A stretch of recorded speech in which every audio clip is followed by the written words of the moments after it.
তা কী বলো তো, ছোটোবেলায় বাবা ঠিক আমাদের তো বিজনেস আছে আমার বাবার, তো আমার দিদির বিয়ের পর, আমার দিদি তো অনেক বছর আগে বিয়ে করেছে, তো অনেকটাই ছোট ছিলাম।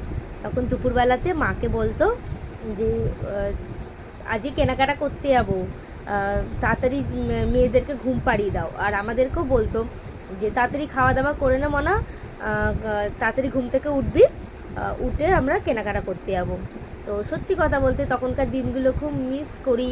এখনও ভালো আছি, সেটা বলবো না যে খুব খারাপ আছি, বাট ওই ছোটোবেলাকার পয়লা বৈশাখটা একটা অন্যরকম ছিল। তো যাই হোক, আমি ইমোশনাল হয়ে পড়ছি। তো ওইটার একটা অন্যরকম ফিল থাকতো।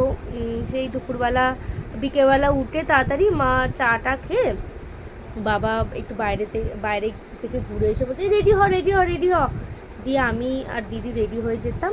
আর আমাদের হাতিবাগান আছে, ওখানে নিয়ে যেত ঠিক 5টা 5:30 নাগাদ, জামা প্যান্ট কিনে দিত, খুব আনন্দ। আর পয়লা বৈশাখের দিন ওই জামা প্যান্ট পরে মা বাবা একটু ঘুরতে যেতাম। আমরা ঘুরতে একটু রেস্টুরেন্টে খেতে মেতে যেতাম, সেটাই বলছি। আর এখন আর হয়ে ওঠে না, পরিস্থিতি বলো বা কোনো দিক থেকে হয়েও ওঠে না, কারণ আমার হাজব্যান্ড ধরো সবসময় কাজে ব্যস্ত থাকে, কাজটাও তো করতে হবে বলো, তো সেরকমভাবে আর হয় না। আগের বছরও তাই, সেম এবছরও তাই।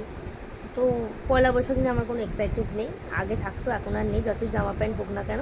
এবারেও হয়েছে, প্রত্যেক বছরই হয়, আর হয়তো হয়েও যাবে। তো এটাই বলছি, খুব আগের দিনগুলো প্রচুর মিস করি। তো এইটাই যা। আর এই ক্যামেরাটা অন করলে না সত্যি আমার মনের কথা অনেক কিছু বেরিয়ে আসে। এখন ফিল করতে পারছি ব্যাপারটা। সবাই হয়তো বলে, আমি ভাবতাম যে ক্যামেরা খুলে লোকে কী আবল তাবল বকে, বাট এখন ফিল করতে পারছি যে ক্যামেরাটা খুলে লোকে মনের সব কথা বলতে পারে। তো চলো, ভিডিওটা অনেকটা বড় হয়ে গেল, তো চলো টাটা।